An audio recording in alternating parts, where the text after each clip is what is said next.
Olá, estamos começando mais um Sociedade de Direito, programa gravado no estúdio Dr. Manuelito Eduardo Campos, da Faculdade da Grande Fortaleza, para a FGF TV, canal 14 da Multiplay.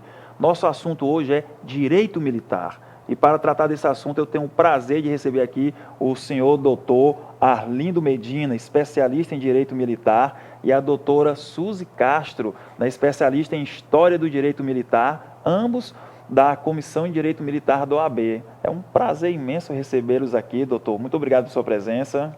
Nós que agradecemos essa oportunidade, né? É muito bom, né, estar aqui nessa grande faculdade, discutindo esse tema, que é um tema interessantíssimo, né, a fim de divulgar, né, um pouco mais o trabalho da Comissão de Direito Militar da OAB e também o direito militar, né?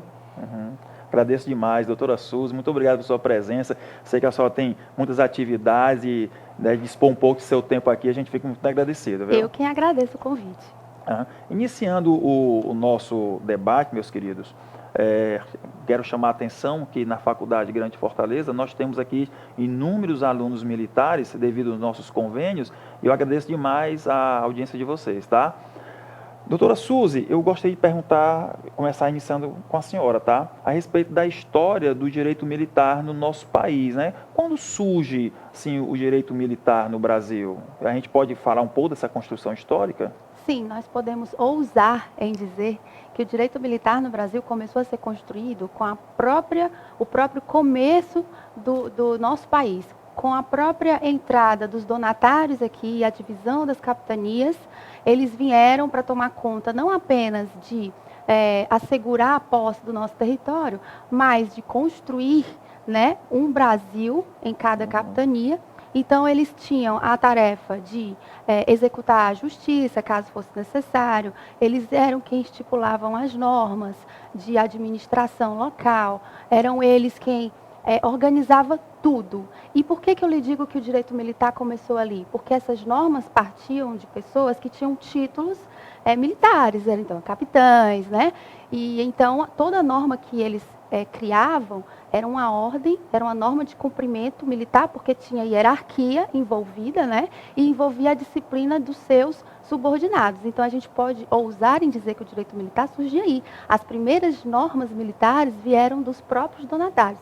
Claro que essas normas estavam sempre vinculadas com as normas portuguesas. Nada ultrapassava o que a coroa determinava naquele momento. Mas claro, aqui é que eles estavam trabalhando e era aqui que surgiam as necessidades jurídicas, digamos assim. Então, eles criavam, de alguma forma, algumas normas, até mesmo para executar o trabalho para o qual eles foram destinados, que era povoar aqui a região.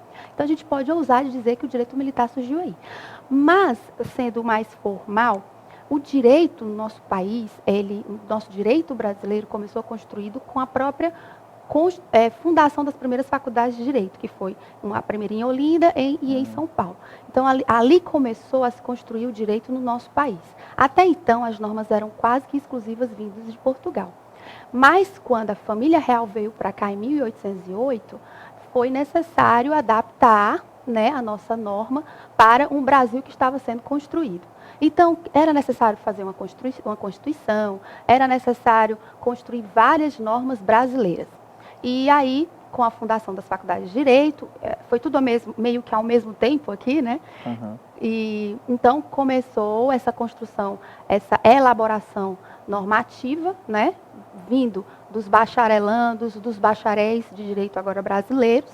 E aí, formalmente, a gente pode dizer que a construção do direito brasileiro, formal, seria a partir daí. Né? Mas, como eu lhe falei, dá para ousar em dizer que as primeiras normas de cunho militaristas no nosso país já vieram com os donatários, donatários, lá do comecinho do nosso país. Interessante. É até triste, né? A gente tem que falar isso aqui, o quanto o ser militar, né, o direito militar no nosso país ficou assim com um certo tempo, né, estranho, né? Existe uma visão embaçada, né? Quando, na verdade, se analisarmos a história, pura história, não é, professor? Não pode se falar em construção desse país sem falar do militar, né? A proclamação da República, né? A nossa independência, né? O fim da escravatura, né? A construção de nossas rodovias, nossas faculdades, nossas escolas técnicas, né? Nós temos uma construção nesse país, né? E os militares estão sempre ali próximos. Doutor Medina, posso chamar o senhor assim, né? Uhum. Doutor Medina, como é que está a atuação do Conselho, né, na OAB? Porque vocês fazem parte da Comissão de Direito Militar da OAB. Como é que está essa atuação hoje no Ceará? A Comissão de Direito Militar ela é até recente, né? Foi criada há pouco tempo, né? E a destinação dela é justamente difundir, né, no meio, principalmente até acadêmico, Sim. na sociedade, a questão do direito dos militares, né? Que muitos conhecem principalmente como se fosse o direito penal militar, mas ele é só um pedaço, né? Nós temos o direito penal militar, nós temos o direito administrativo disciplinar militar, nós temos o próprio direito previdenciário, que é uma previdência diferente do servidor comum, né? O civil, como se chama. Então, o que acontece? Esse direito dos militares, que ficou esquecido, né? Ou ficou relegado a segundo plano, né? Nós tentamos resgatar, inclusive, para que nas faculdades se possa ter uma disciplina, seja optativa, seja até mesmo obrigatória, para que se conheça a realidade do militar, né? O militar é aquele que é chamado, né, na linha de frente para defender a sociedade, seja a nível federal, seja a nível estadual, né? Enquanto que na União se está defendendo o país, defendendo a territorialidade, defendendo a soberania, a nível estadual se defendem as vidas dos cidadãos diariamente. Diariamente. Diariamente. Nós estamos com uma bandidagem muito grande e diariamente o policial militar, o bombeiro militar, que são os militares estaduais, estão nesse fronte. Né? Na linha de então, frente. eles não podem também ficar desamparados, né? Tem que ter esse cuidado do Estado, esse cuidado do direito para que realmente eles possam atuar, né? Realmente como um braço forte do Estado.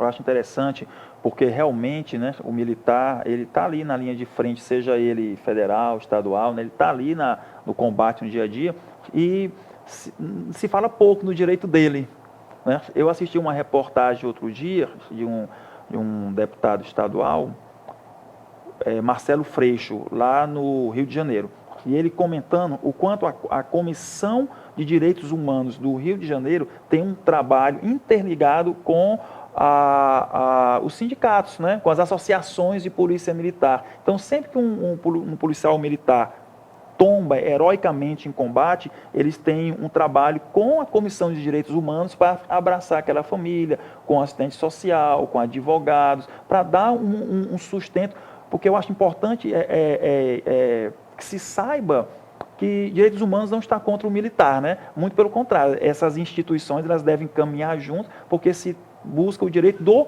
ser humano, né? E o militar, mais do que ninguém, está dando, né, a sua vida, né, pelos demais seres humanos, e realmente eu acredito que nas faculdades deveria ser até obrigatório esse estudo. Mas como o senhor muito bem colocou, não existe só o direito penal militar, que quando a gente fala de direito militar, a gente só pensa no penal, né? E tem essa diferença entre o penal militar da União e o estadual. Nós poderíamos falar um pouco a respeito dessas diferenças aqui? A professora quer comentar um pouco? Bom, essa diferença aí é justamente o nosso direito constitucional militar. É ele que funda todo o direito militar. Então, é a própria Constituição que criou essa diferenciação, né?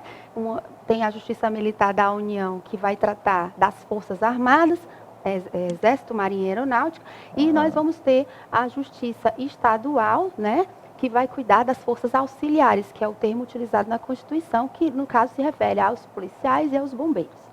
Então, assim, como o senhor mesmo comentou, o direito militar demanda várias áreas e o direito constitucional, o estudo sobre ele é importante justamente, primeiro, para conhecer essa diferenciação e compreender por que essas justiças são um tanto diferentes.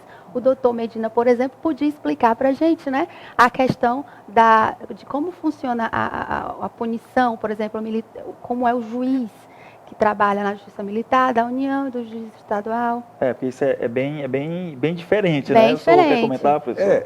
Há uma diferença, né, interessante, que a Justiça Militar ela veio para a Constituição, no caso a Justiça Militar Federal, em 37. Em 46 se estendeu também a Justiça Estadual, isso a nível constitucional, apesar de ser conhecida como a justiça mais antiga do Brasil desde 1808. Né? Então, o que acontece? A Justiça Militar ela tem algumas características distintas. Né? Não funciona apenas com um juiz togado, é o que se chama de escabinato, que tem oficiais, né, leigos, vamos dizer assim, juridicamente, mas não sem conhecimento, com conhecimento pelo menos razoável do direito penal militar, a fim de julgar os seus pares ou subordinados. Né? Enquanto que na Justiça Estadual, hoje, a presidência é exercida pelo juiz, realmente, isso desde 2004, quando foi aprovada a reforma do Poder Judiciário, através da emenda constitucional número 45, né? Na Justiça Militar Federal, isso não ocorre. Né? Ela continua sendo presidida, dentro de 4 oficiais e mais o juiz, pelo oficial mais antigo. É uma característica também interessante destacar, né? Que a Justiça Militar Federal ela não julga o sujeito ou o autor do crime, ela julga o crime. Tanto é que pode responder o militar federal, como também um civil, diretamente da Justiça Militar. Ela vai no delito, né? Ela vai no delito. E o autor, seja militar ou seja civil, vai responder. Já na Justiça Militar Estadual, só quem responde é o militar estadual. Né? O civil não pode responder, pelo menos diretamente, na Justiça Militar Estadual. Isso é interessante se colocar, né? Só vai responder como civil se era militar na época do crime e se continuar, então, respondendo, mesmo depois de ter pedido para sair da polícia, ou do bombeiro, ou ter sido excluído, o que seja. Né? Nós temos também que ver que há esse controle rígido, tanto em termos de justiça militar, como também em termos de direito administrativo disciplinar. Nós temos um código disciplinar muito rígido para segurar ou controlar os militares, porque os militares, apesar de todos os valores que eles recebem na sua formação e eles defendem na sociedade, né, eles têm também um poder e prerrogativas muito grande. Então o Estado também segura. Né? Mas não se pode confundir, né, essa rigidez, esse controle do militar com um abuso no sentido do Estado deixar o militar desguarnecido nos seus direitos. Né? Os direitos do militar têm que ser tão observados como o do civil. É muito importante falar isso. É importante, porque muitas vezes se pensa que a justiça militar está só para punir o militar. Né? No caso, a justiça penal militar. Não. A justiça está para fazer que o autor do crime responda. Se for o militar que cometeu o crime, ele vai responder como o civil responde lá na justiça comum. Né? E, como eu falei, a questão da administrativo disciplinar, se ele teve um desvio de conduta que não chegou a configurar crime, ou também que se chegou a configurar crime, tem a questão disciplinar, ele também ainda será apenado na administração. Né? Isso lá no quartel ele ainda responderá administrativamente, disciplinarmente. A administração militar, eu considero que ela é bem moderna. Ela se abraça de estruturas e está sempre buscando, né? Eu acredito que eu não esteja enganada na data, mas no ano de 2002 surge na Justiça Militar da União as chamadas fichas de apuração de transgressão disciplinar, as famosas FATDs, né? Ou chamada razão de defesa, que é quando o militar comete algum ato de indisciplina, né? Aí ele vai lá no regulamento disciplinar, né, das Forças Armadas, Marinha, Exército, Aeronáutica, aí ele vê lá no seu anexo primeiro qual foi a indisciplina que ele cometeu. Tipo, ausentou-se do serviço sem autorização, né? Chegou atrasado, coisas assim, indisciplinas, né? Coisas da atividade da caserna. Então, antes de 2002, eles eram disciplinados pelo seu comandante. O comandante observava, disciplinava. A partir de 2002 surge essa ficha de apuração de transgressão disciplinar, onde ele recebe a ficha e ele tem 5 dias Ele preenche ali, diz por que ele chegou atrasado. Furou o pneu do carro, aconteceu isso, aquilo, outro. Seu comandante vai analisar e vai justificar ou não justificar, ou abrir uma sindicância ou não. Então, hoje a coisa está bem mais moderna, né, professor, do que alguns anos atrás.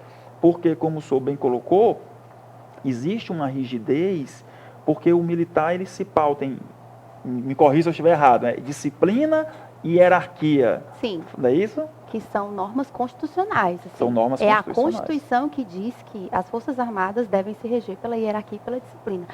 E há um debate muito grande na sociedade como um todo, e não apenas entre os militares, de questionar, bom, atrás da hierarquia e da disciplina, será que não tem muito abuso de autoridade dentro dos quartéis? Né? Há um debate que se coloca. Bem, a questão não é essa, não é porque as Forças Armadas e as Forças Auxiliares se pautam por hierarquia e disciplina que automaticamente haverá um abuso de autoridades por trás para... Muito bom colocar isso. Para se valendo dessas prerrogativas constitucionais para aplicar punições como bem entender, como o senhor bem colocou. Também, hoje, está bem moderno todo o processo de sindicância interna que vai apurar as transgressões disciplinares de uma forma que há até a possibilidade de ser acompanhado por um advogado, mesmo sendo uma punição que virá a ser administrativa, digamos assim, uma detenção administrativa.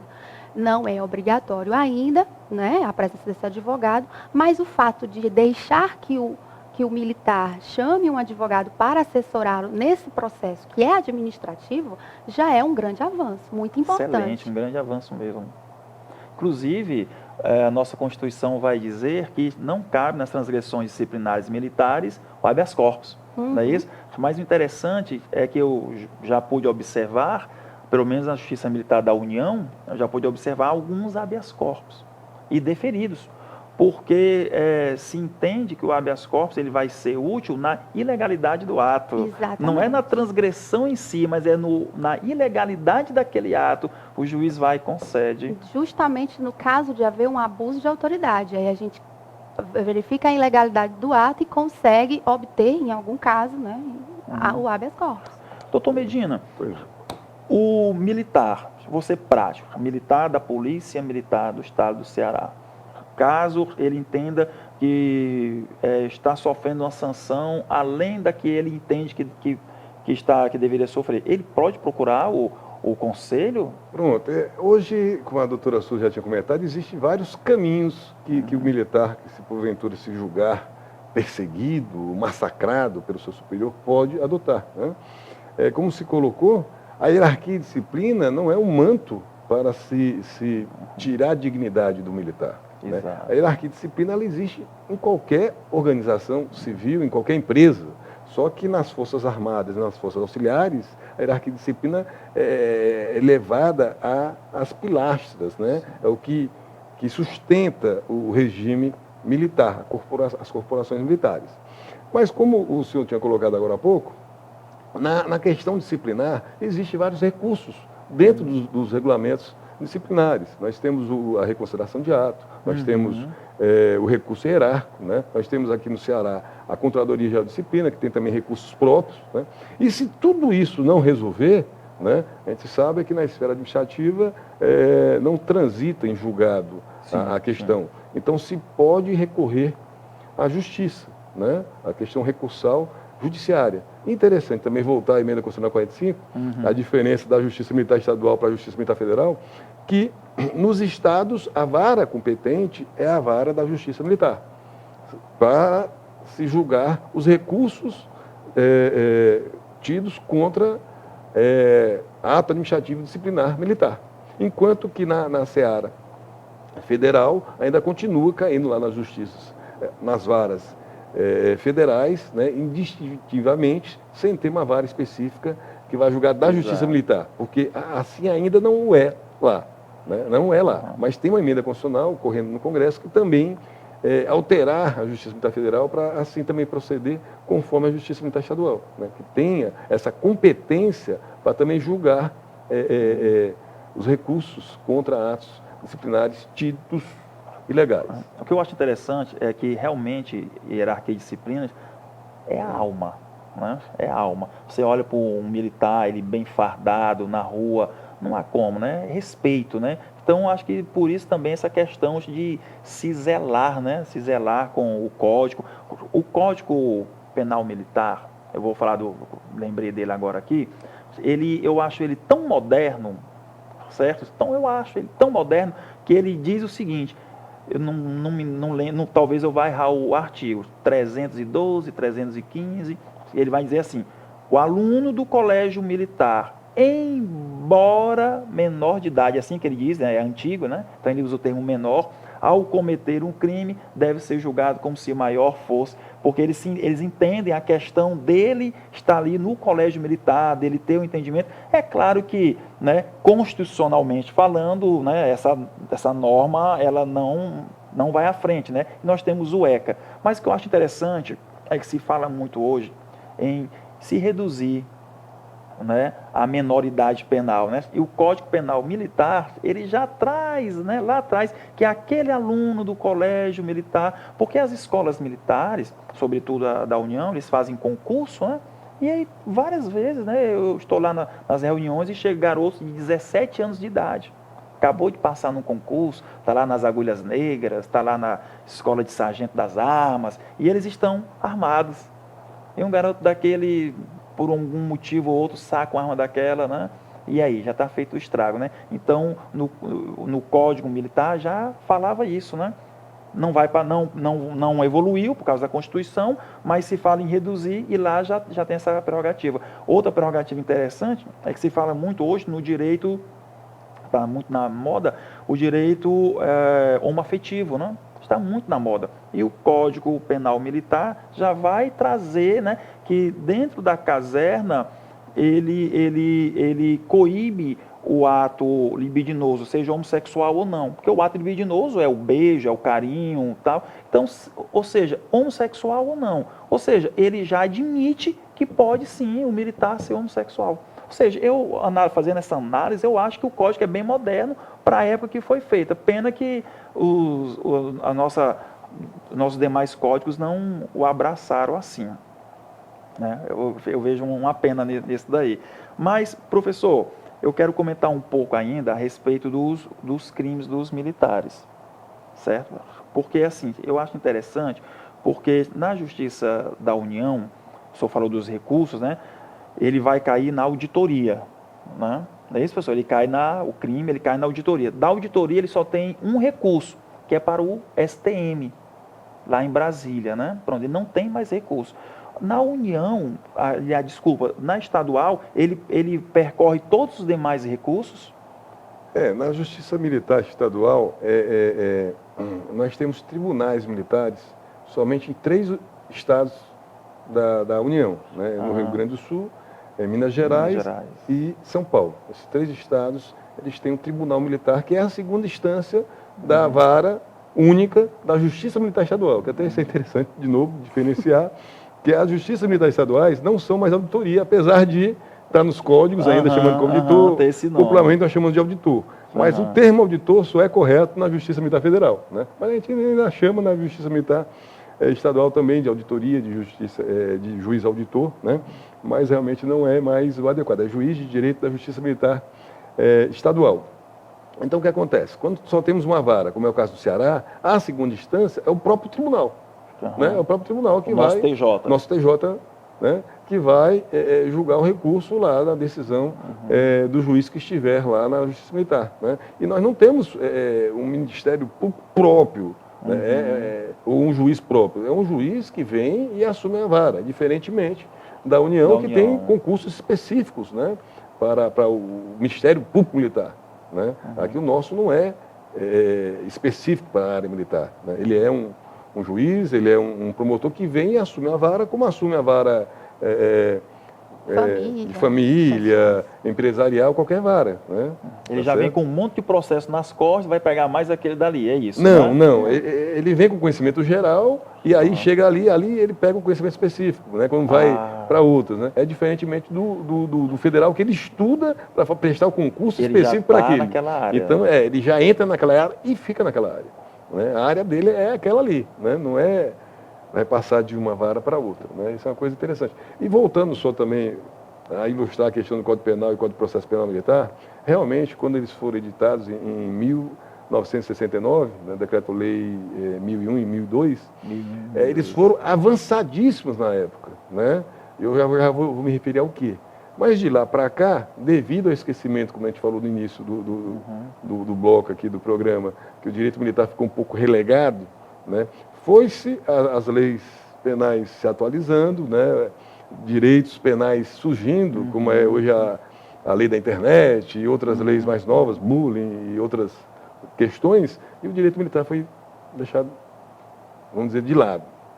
Mas até então não se tinha, por exemplo, a regulamentação da questão do uso de algemas, né? Que inclusive veio uma súmula vinculante para tratar disso diante dos crimes de corrupção, de colarinho branco, né? Quando políticos, empresários passaram a ser algemados. O senhor fala da súmula 11 do Isso, a CNJ, súmula 11, né? exatamente. Mas essa súmula 11 é interessante, ela reproduz um parágrafo único de um artigo do Código de Processo Penal Militar, Isso desde mesmo. 69. Isso mesmo. Desde 69. Isso Agora mesmo. veja bem que é da questão de um crime militar que está sendo preso um subordinado por um superior, né? Então se reproduziu ipsilitem, quer dizer, com as mesmas palavras, para a súmula vinculante. Hoje não, hoje já veio um decreto da então presidente Dilma e também, vamos dizer, tratou do mesmo assunto e hoje está regulamentado através desse decreto, né? Que a súmula vinculante ela só tem força de lei, enquanto não está regulamentada realmente por uma norma específica, que agora é o caso, né? Então é interessante fazer esse adendo. Mas já está para ser realmente reformada há alguns anos, que o Superior Tribunal Militar pediu ao Congresso para se atualizar o Código Penal Militar e o Código de Processo Penal Militar. Inclusive é até interessante destacar que na semana passada houve aqui uma audiência pública na Assembleia Legislativa, que veio o deputado federal, o suplente Gonzaga, né, com a participação de várias autoridades ali, inclusive o ministro do próprio STM, discutindo sobre isso, né? Como é que nós vamos avançar nessa questão, né? Como é que nós vamos trazer o direito novo e colocar para o direito penal militar, né? Como atualizar isso. Mas sempre lembrando que não se pode trazer tudo, senão não deixa de ser um direito penal militar. É né? verdade, é verdade. Tem as suas peculiaridades, tem as suas particularidades, as suas particularidades, né? exato, que tem que ser respeitadas, porque senão deixa de ser um direito especial, como é para uma categoria especial que são os militares. Com certeza. Eu estava em 2009 eu estava trabalhando em Porto Alegre, estava estagiando lá, quando houve no Fórum de Porto Alegre um congresso que estava se debatendo a modernização do Código de Processo Penal Militar. Todo mundo achando, próximo ano vai ter um novo Código de Processo Penal Militar. Ainda não chegamos lá, né? Mas é interessante isso. Eu acredito que com a sociedade sendo mais informada a respeito de quem é o militar, esse indivíduo que tem uma identidade desprendida do ser, né? E mais pensante no próximo, como diz Kant, né, na Metafísica dos Costumes, né? Um homem que vê o próximo como o fim de todas as coisas, né? Então, esse indivíduo desprendido. Quando a sociedade começar a entender mais isso daí, eu acredito que esse direito ele vai avançar mais, né? Porque, infelizmente, hoje nós ainda temos uma propaganda ruim, né? Uma propaganda ruim, que alguns projetos muito bacanas da Polícia Militar têm mudado. Tem um projeto que eu lembro agora aqui, que é o da Cavalaria, onde eles pegam crianças, levam e fazem aquele curso de equitação, porque é importante que o militar, seja ele Exército, Marinha Aeronáutica, Bombeiro, Policial Militar, ou Policial Civil também, né? Que fica o nosso abraço aqui para o Dr. Silvio Maia, da Polícia Civil. Eu acho importante que essas Forças Armadas elas tenham essa interação com a comunidade, né? Para que a comunidade possa confiar cada vez mais nesse homem, né? Que sai de casa de manhã sem saber se volta à noite, né? Inclusive, falando em interação, nós temos uma novidade no país, que é a garantia da lei e da ordem, que é justamente essa aproximação das Forças Armadas com situações tipicamente civis. Nós vimos militares trabalhando na Copa do Mundo e, mais recentemente, naqueles naquelas manifestações que aconteceram em Brasília, Sim. tivemos a convocação de militares para garantia da lei e da ordem. Então, assim, quando não há um debate na sociedade, quando não se traz para a sociedade o que é o militar, o que é o direito militar, basta que se coloque um homem desse na rua fardado e armado, para que as pessoas tenham medo, pavor e achem que dali vai surgir algum abuso. E não é bem assim. Estão ali justamente para garantir a lei e a ordem, né? Exatamente isso, para garantir a segurança desse cidadão civil quando a segurança pública foi insuficiente, que é bem assim que se determina o exercício dessa atuação dos militares. Doutor, o nosso tempo é tão curto, né? O assunto é tão bacana e vocês têm um conhecimento tão grande que eu estou aqui aprendendo muito com vocês, mas para encerrar, eu vou pedir as considerações de vocês e quero apenas lembrar uma coisa. Chamaram a engenharia militar do Rio Grande do Sul para reformar o aeroporto de São Paulo. Eles fizeram a obra com 4 meses de antecedência e devolveram à União metade do valor que foi estimado para a obra, né? Mostrando lisura no seu trabalho. O nosso aeroporto aqui tem uma rodovia, né? Aquela rodovia foi as Forças Armadas quem pavimentaram. Está lá há muitos anos, nunca houve um buraco, né?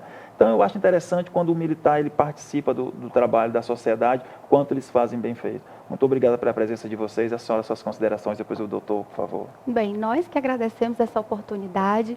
O objetivo da Comissão de Direito Militar é justamente criar um suporte para o advogado militar, justamente nessa ausência, né, de trabalhos em direito militar e tal, nas próprias universidades. Então, essa oportunidade da gente demonstrar um pouco de que o direito militar não é algo alienígena, é algo que está no nosso dia a dia, bem, nós só temos a agradecer mesmo. Obrigado, doutora. Doutor?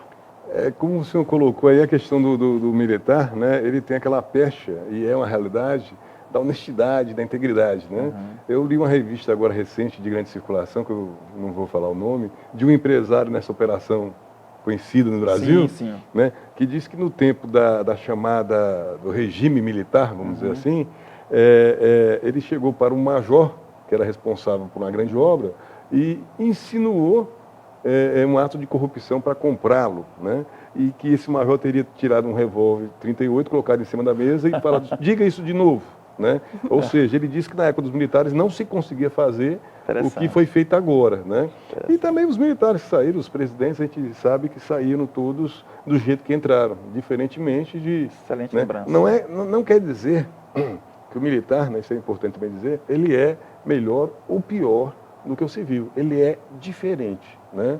O militar não é um alienígena que veio de outro planeta e pousou aqui no nosso estado, no nosso país, né? O militar é um cidadão que foi forjado, uma formação com mais valores, com mais exigências, e aí ele aprende a sobrepujar o seu sacrifício, né? E como diz o artigo 142 da Constituição, é uma instituição permanente e duradoura, não é isso? Com certeza. Muito obrigado. Nós que agradecemos. Bem, chegamos ao fim de mais um Sociedade de Direito. Este programa você assiste pela FGF TV, canal Universitário de Fortaleza, canal 14 da Multiplay, ou através das redes sociais. Obrigado pela sua audiência. Até mais.